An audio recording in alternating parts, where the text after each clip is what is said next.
What is going on, everyone? Chris from Pickdawgz.com here with the Wraparound. We're going to be breaking down the NHL action going down on Sunday, December 31st, 2023. Before we get into that content, though, if you like this video, make sure you smash that like button. Subscribe to our channel. Helps us out a ton. Really appreciate all the love and support. We just passed 100 million views here on our YouTube channel. Would not have been able to do that without your guys' love and support and building up Pick Dawgz from the ground up. And here's to another profitable year in 2024. And we're going to go along for the ride together. But if you're looking for my best bets, the games I love the most, you can head on over to Pickdawgz.com. Click the Premium Picks tab at the top of the page. I've got tons of action for Sunday's card to close out 2023 with a bang. NBA, NHL, college hoops, NFL, you name it, I got it. And this is a great time to hop on a long-term pass. Those 3-day and 7-day passes are actually less than buying each of Sunday's packages individually. And you're going to get coverage across the board every play I make. So definitely make sure that you guys head on over and go and check those out. But that's further along. We're looking at the NHL right now. Got a 9-game card to close out 2023. Only one game tomorrow too. So got to make the money while we can. And let's make the money now. Finish 2023 strong. Have a nice little drink at midnight and start counting that money. But you know the drill. You ready? I'm ready. Let's get into it.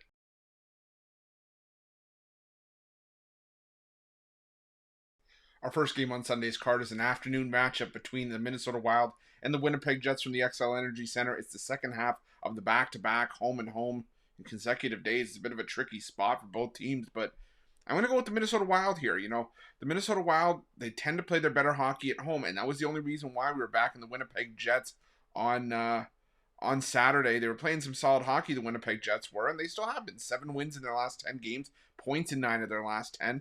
But Minnesota at home, a completely different team. They're now 6-10-2 on the road, but 10-4-2 at home this season. Minnesota, they had their 4-game win streak snapped with the loss on Saturday, but I think they start a new streak here. I'm going to go with the Minnesota Wild in the coin flip price in this one.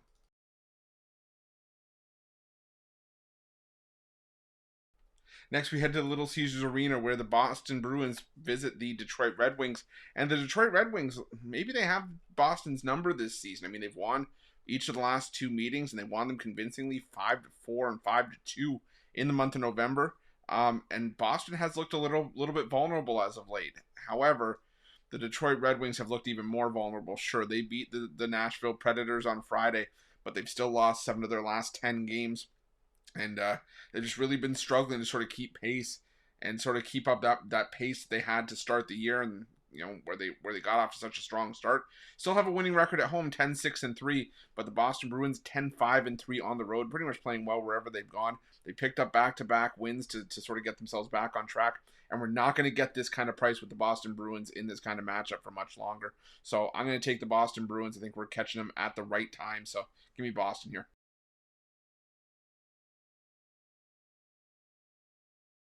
Now we head to the Canadian Tire Center where the Ottawa Senators take on the Buffalo Sabres in what should be an interesting matchup here, but it's also a matchup between two teams that I personally have no interest in backing right now. This is one where I kind of want to just sit back, watch, and sort of take notes on where these two teams are headed because both of them have been struggling. There's no way around it.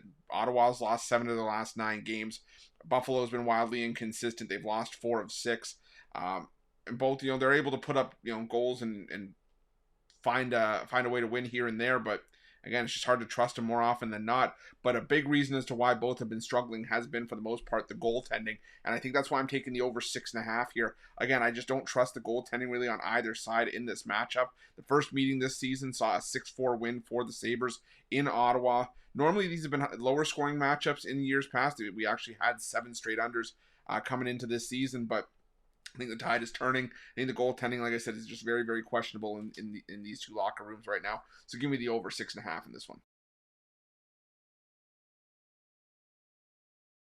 Our next matchup takes us to the PPG Paints Arena for a rematch between the Penguins and the Islanders. I say rematch because these two teams squared off just 4 nights ago with the Penguins winning that game 7-0. And I remember being on the Islanders in that game just because I thought, you know what, the Islanders have flat out owned the Penguins up to that point. But, the Penguins got the upper hand in that one, and just a product of the Islanders' inconsistencies, and that inconsistency is why I'm backing Pittsburgh here. You know, the inconsistency is they've alternated wins and losses in each of their last 6 games, and if you believe in patterns, that would mean that the Islanders are due for a loss here. But I don't believe in that pattern. What I do believe in is that the Pittsburgh Penguins are playing some of their best hockey of the season in the last couple of weeks. Winners of 6 of their last 8. The goaltending has been rock solid for the most part, and Islanders' goaltending has been inconsistent as well. You know, you have Ilya Sorokin give up 1 goal against the Capitals last time out, but prior to that, gave up 6 in that 7-0 loss to Pittsburgh. Gave up 4 goals the game prior against the Carolina Hurricanes in a win. So you never know what you're going to get from the Islanders. What I do know, what I'm getting from the Penguins right now, is some solid hockey and a decent price to go with it. I'm going to take the Pittsburgh Penguins at home in this one.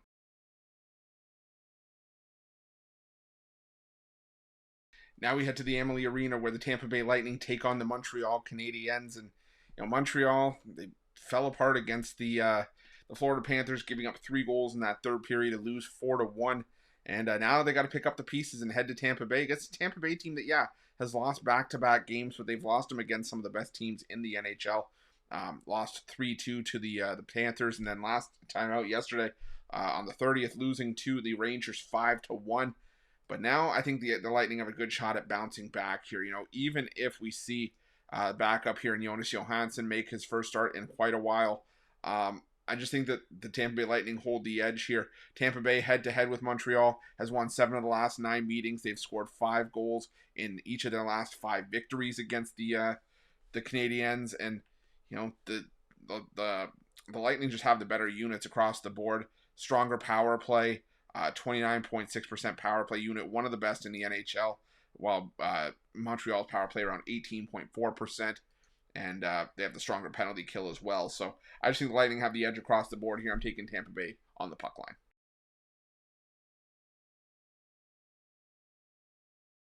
Now we head to the Honda Center, where the Anaheim Ducks take on the Edmonton Oilers. And, you know, these are just two teams that are just plain and simple heading in 2 completely different directions. You got the Edmonton Oilers, who are once again picking up some steam. They've won 4 straight head-to-head meetings with Anaheim in 7 of the last 8.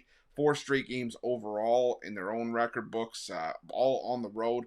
7 of their last 10 overall, while the Anaheim Ducks on this current 4-game homestand so far have lost 3 of 4. They've scored 2 goals or less in 3 of those 4 in the 3 losses in that 4-game stretch, and 2 shutouts in those 3 performances as well. So just not going well for the Anaheim Ducks, like I said, who are just heading back in the wrong direction. Old habits clearly dying hard with the Anaheim Ducks. Edmonton, like I said, they've been great over the course of this road trip. Outscored their opponents 18-8 in those 4 trips. Like I said, they've owned the Ducks. They've won the last 4 meetings by a combined score of 23-5, including an 8-2 win in the lone meeting so far this season. For me, it's Edmonton all day on the puck line in this one.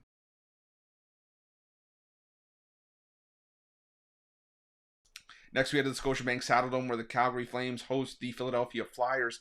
And while I can give some respect to what the Calgary Flames have done as of late, everybody who's watched our videos from last year or the wraparound this year know the Calgary Flames are not my favorite hockey team by any stretch of the imagination. But they've kind of regressed a little bit. They've lost back-to-back games. They lost to the Seattle Kraken at home. The Philadelphia Flyers have been inconsistent as well. They've lost 3 of 4, and they lost to the Kraken as well in their last matchup. But this is a Philadelphia team that has been one of the best road teams in the NHL so far this season. I keep going back to that. 11-4-4 the Philadelphia Flyers are on the road this season, including an astounding 17-2 on the puck line on the road. The Flyers are, you can take the plus 1.5 if you want. Maybe use it as a parlay piece because it's sitting around minus 200 right now. That's the only reason why I put it in there, because I know some people like to parlay pieces or parlay stuff up like that, and maybe that's a nice contributing piece to it. But I'm going to take the Flyers here on the money line. I just think that, like I said, it's just the value is here. You're getting plus money with a team that's 11-4-4 on the road compared to a Calgary team that's laying around minus 150 at home. That's 500 at home this season at 8-7-1. So give me the Flyers here. I think that's where all the value is in Philadelphia on the money line in this one.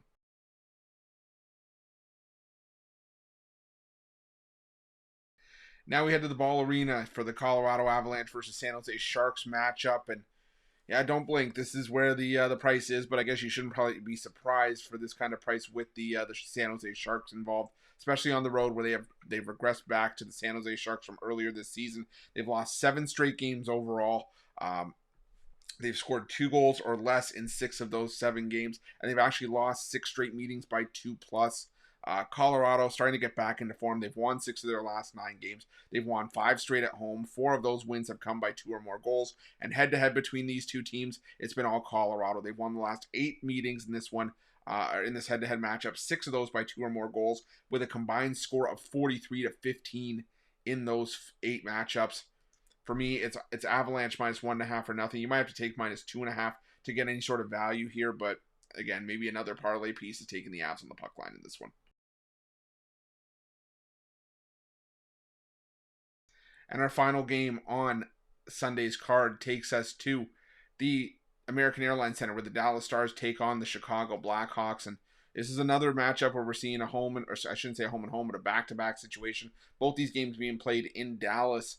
And it's where Dallas is starting to play their better hockey. 11-5-1 at home this season. It used to be that Dallas was playing their best hockey on the road, but it's shifted back to the Big D. And Chicago, on the other hand, well, now Chicago is starting to play like the team for the most part that we expected to see coming into this season. They've regressed sort of back to that lower tier of the NHL, the sort of the bottom feeders, and they've given up 4 or more goals in 7 of their last 9 games. Really just struggling to keep the puck out of the net. The Dallas Stars let Chicago go to overtime that last time out. They have played to overtime in 4 of their last 6 games, but I honestly think this is a spot where the Dallas Stars just put the clamps down. They've actually played 7 straight 1-goal games, the Dallas Stars have, and that's kind of why we got burned with the Blackhawks last time out. But I think this is where Dallas is really going to drive the knife home and put the boots to the Blackhawks. It's got that 1-goal game run has to end somewhere, and I think it ends here. I'm going to take the Stars on the puck line in this one to round things out. That's it. That's all the NHL action for Sunday, December 31st, 2023, and for 2023 overall. If you like this video, make sure you smash that like button, subscribe to our channel, and make sure you hit that notification bell in the description of this video below to get notified when the newest and freshest content drops here at Pick Dawgz. And if you're looking for my best bets, again, you can find those at Pick Dawgz Premium. And make sure to let me know your NHL pets in the comment section below. Thanks for watching. Good luck.